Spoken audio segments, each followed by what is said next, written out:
धूल भरी सड़कें और सूरज की तपिश खरमपुर गांव को किसी पुरानी तस्वीर सा बना देती थी। अंजलि ने अपनी जीप की खिड़की से बाहर झांका, जहां दूर तक फैले रेतीले खेत और बिखरे हुए नीम के पेड़ दिख रहे थे।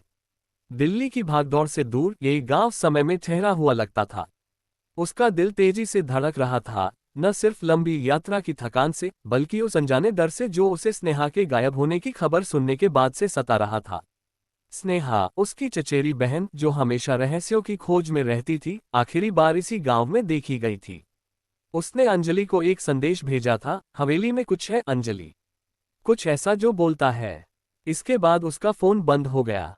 अंजलि एक पत्रकार होने के नाते सच खोजने की जिद में थी, पर इस बार यह सिर्फ एक स्टोरी नहीं थी, यह उसका परिवार था। जीप रुकी और ड्राइवर ने एक पुरानी जर्जर हवेली की ओर इशारा किया। वो रही वो भूतिया हवेली, उसने धीमी आवाज में कहा, जैसे कोई सुन रहा हो।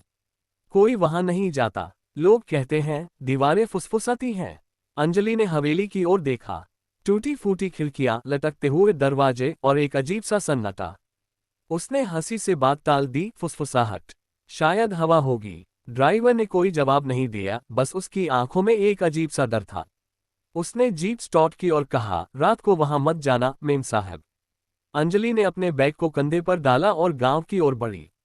गेस्ट हाउस में एक बूढ़ी औरत, मालती, ने उसका स्वागत किया।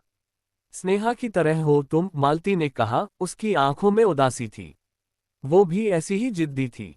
स्नेहा कहाँ है? अंजलि ने तुरंत पूछा। मालती ने नजरें फेर ली। हवेली ने उसे ले लिया, जैसे बाकियों को लिया। अंजलि के रोंगटे खड़े हो गए। कौन से बाकी? उसने पूछा, पर मालती चुप रही। उसने सिर्फ इतना कहा, रात को खिड़कियां बंद रखना। उस रात गेस्ट हाउस के छोटे से कमरे में अंजलि बिस्तर पर लेटी थी। हवा में एक अजीब सी सनसनाहट थी।